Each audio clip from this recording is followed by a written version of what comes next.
We are cooking lobster and some conch. Everything's from the ocean, freshly.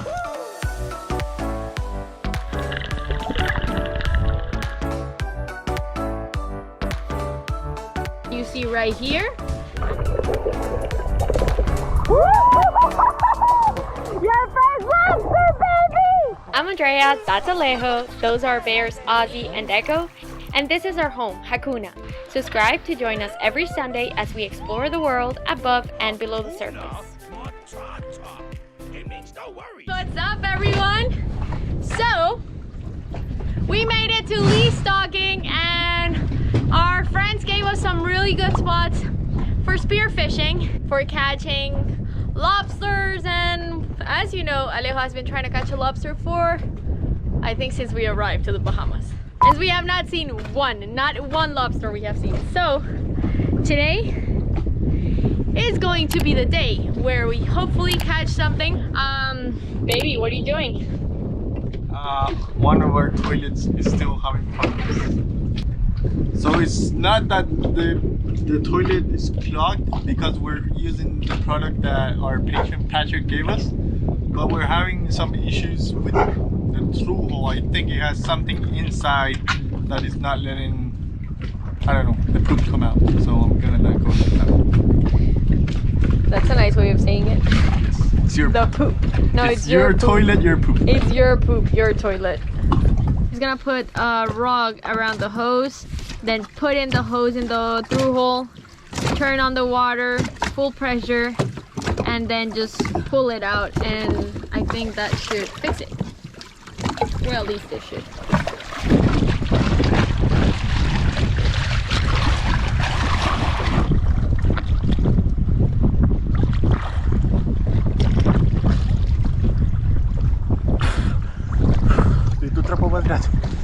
So if you're thinking about leaving on a boat, just remember that every single boat owner has their poop story. And if you don't have yours yet, yours is yet to come.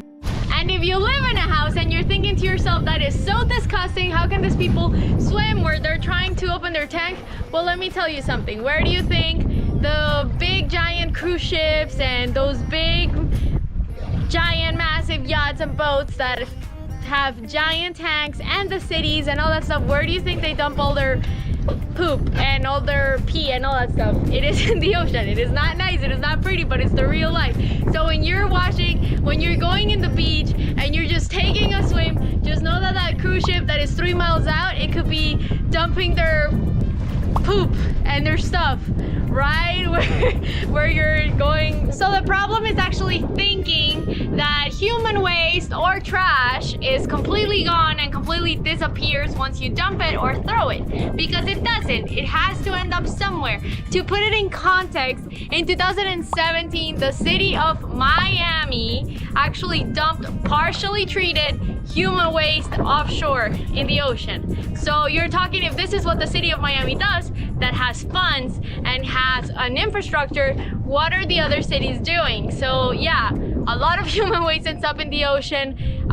They can do it three miles offshore, and the same thing goes for trash. You know, when you dump your trash, it doesn't disappear from the world. That's why it's so important to stop the use of plastic so much, is because plastic actually has to end up somewhere, whether it's in the ocean or whether it's in a landfill or whether it's somewhere. Most of these places are not prepared. Plastic lasts more than 500,000 years. Some of it does, at least. And so that's why it's so important for us humans to realize, like, don't take things for granted. You know, when you live on a boat, you realize, hey, water is not an unlimited resource. You realize energy is not an unlimited resource. You actually have to have that conscience. You realize that garbage doesn't disappear just because you throw it in the garbage. It ends up somewhere. Alright, so we made it to the spot where we're gonna try to spearfish something. What are you hoping to catch? I don't know. We'll see what there is underwater.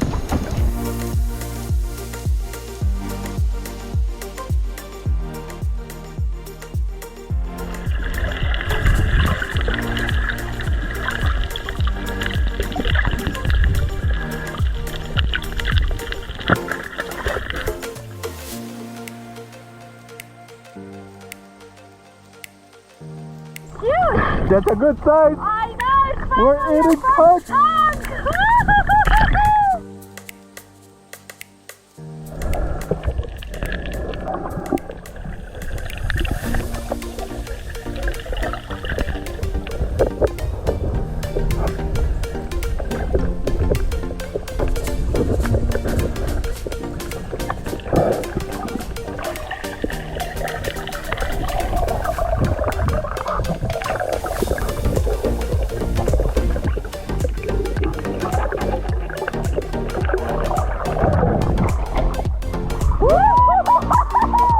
Your first lobster, baby!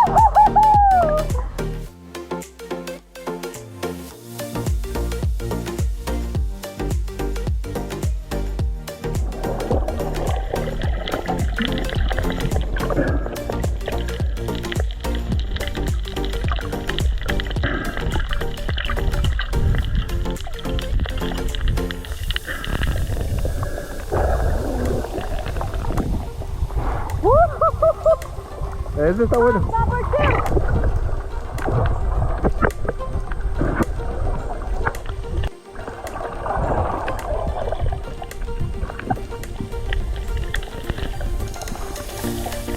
Talk to me. How was it? We have a lobster. A small lobster, but I guess We thought it was a big lobster. Yes. What else?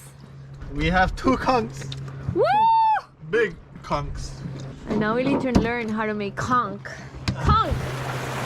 So we just made it back on the boat and that was pretty awesome. We got our first conch and our first lobster. I can honestly say we're pretty proud of ourselves. I'm not too proud of myself because I missed 1 red snapper and 2 lionfish. I think from what we've learned, you have to be very calm when you're going to spear the fish, because what happened is that I saw the fish and I went for it right away. The red snapper, it punctured it. It had it, but it just got out. And then the 2 lionfish just went in a hole because I think I was like, my heart was pumping so fast and I just wanted to like kill the 2 lionfish.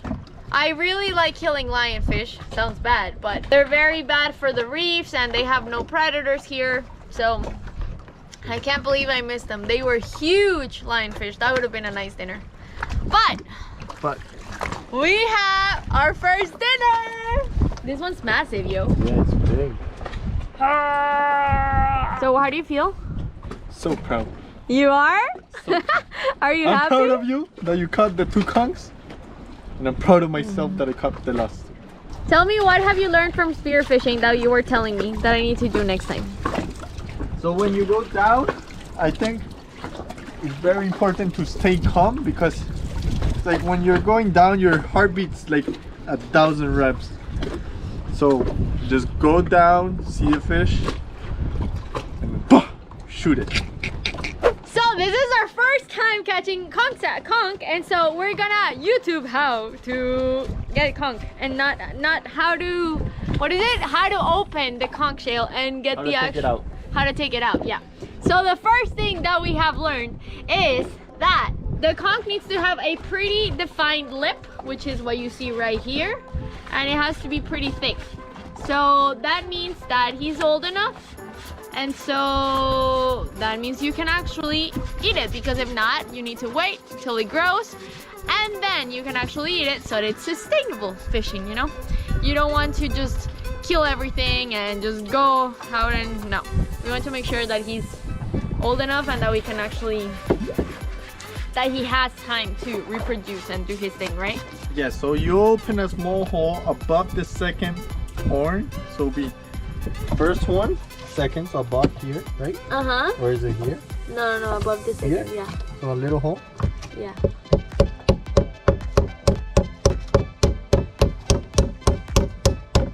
Are you sure? Jesus. It's gonna damage my hammer. Do you have a regular hammer?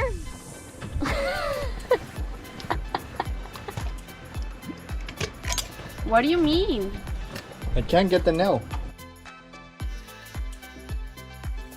Approximately 10 hours later.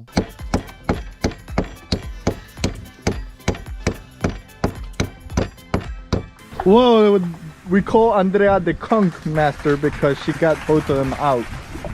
Yep. Nice. It's a lot of meat. Oh, I think so. So that's the head. You want to cut off the head. I mean, you want to use the board. That's the head. That's it. It's off.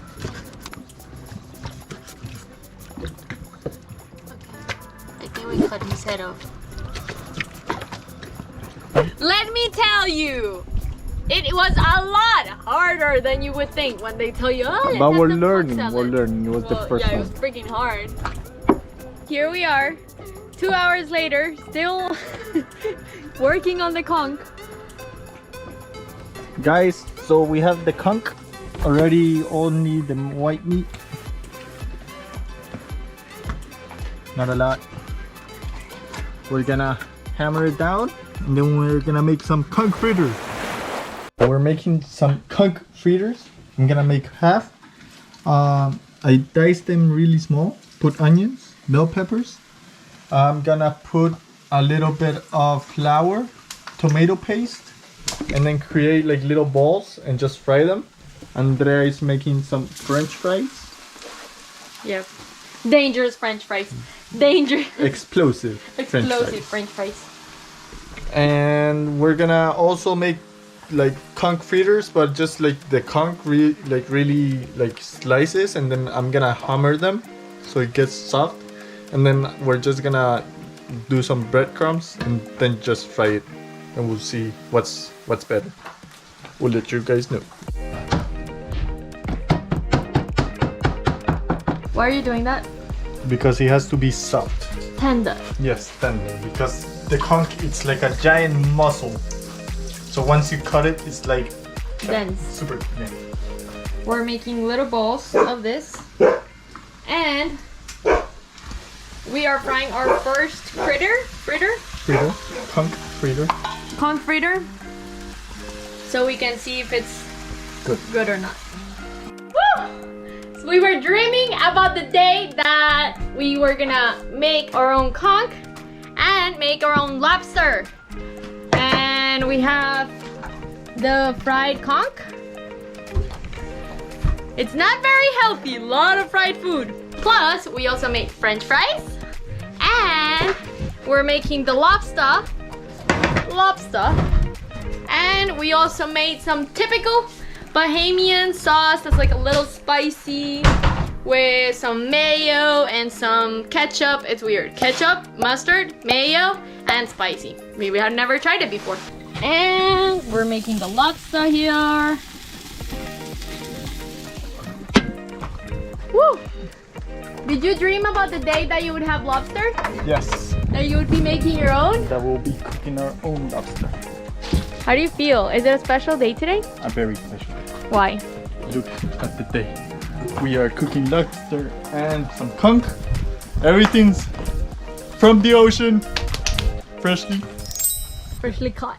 Well, bon appetit, guys! We're gonna have some food. Bon appetit, people! We'll see you later! How's the food, baby? Everything's really good. Like, really good.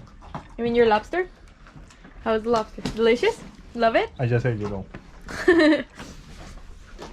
It feels so good. We were just talking that you feel so proud because you catch it yourself, because you have to work for it.